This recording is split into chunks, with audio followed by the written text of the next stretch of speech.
मस्तक पर गंगा और गले में विष है, उसके बाद में उनकी प्रसन्नता में तो यही कहूंगा कि जितना आनंद में है, यही एक टिप्स है कि आप प्रसन्न रहें। हम एक सवाल इधर से लेंगे, एक उधर से लेंगे, ज्यादा सवाल नहीं ले पाएंगे। मुकेश जी बोलिए। मुकेश तिवारी।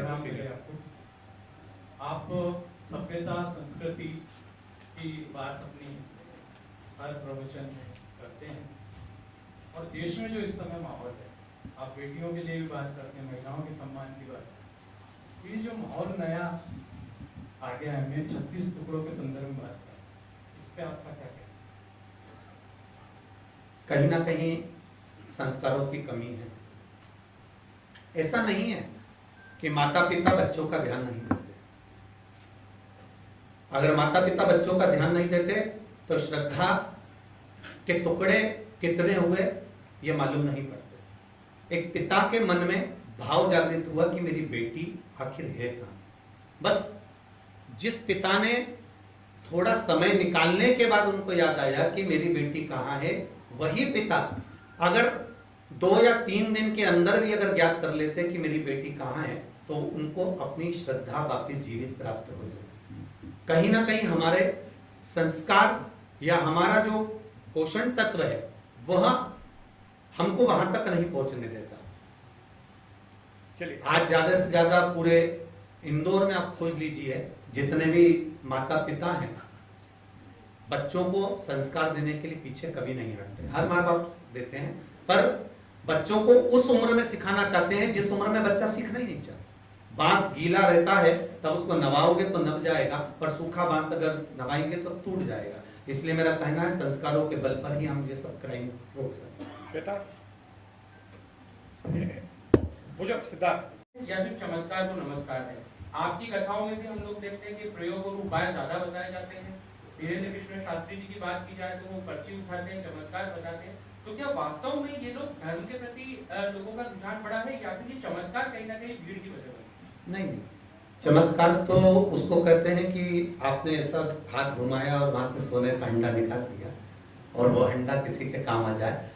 परंतु ये तो उपाय जो है शिव महापुराण के, ये कहीं अलग की पोथी के या किसी किताब के या मन से नहीं लिए गए। शिव महापुराण में अगर बेलपत्री का कोई प्रयोग है या काली तिल का प्रयोग है या शहद का प्रयोग है या जल का प्रयोग है, यह हमारे शिव पुराण में वर्णित है।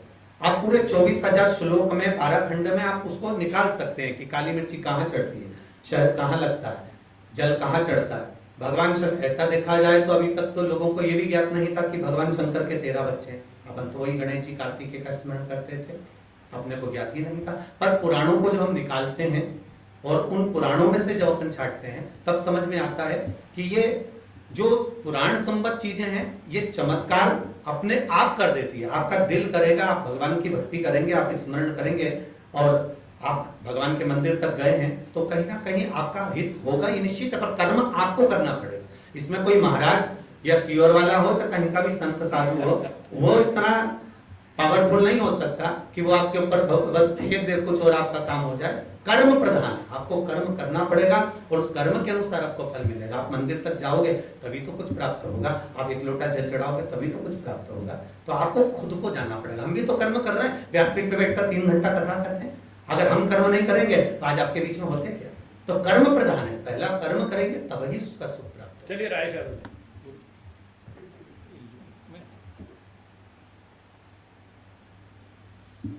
गुरुदेव, मैंने कथा में पहली बार आपका जो जुमला आता है कि काटिया तेरा क्या होगा और फेरू और जगदम्बा, और उसके बाद आप बैलेंस भी कर देते हैं तो जीजी जीजा भी बना देते हैं सबको, तो मतलब कोई को बुरा भी नहीं लगता है। तो इस तरह के ये पहली बार कथा में मैंने इसकी युक्ति देखी कि इससे बिल्कुल ऐसा वातावरण बन जाता है कि तनाव वाला भी खुशी खुशी जाता है। और हमारे संजय भाई की हंसी का मिसाल है, इनकी भी मुखाग्नि जो है ना बिल्कुल हंसमुख है। सवाल ले लो, चलिए नीले जी जल्दी। पंडित जी, सबसे पहले तो आपको बधाई कि आपकी कथा के बाद बच्चे से लेके बूढ़े तक शिवालय में जनसमूह में चला गया, अपार जनसमूह उमड़ता वहां। तो दूसरी बात यह है कि आप जो नुस्खे बताते हैं कि ये बेलपत्र चढ़ा, ये चढ़ा, उसके बाद जो आदमी सेवन करता है, तो मेरा आपसे विनम्र निवेदन है कि आप कथा में उसको ये कीजिए कि आप गोली भी जरूर जी। क्योंकि वो गोली दवा छोड़ देते और फिर जाना नहीं होता। नहीं, हमने अपनी व्यासपीठ से आज तक ये नहीं कहा कि आप डॉक्टर छोड़ दें।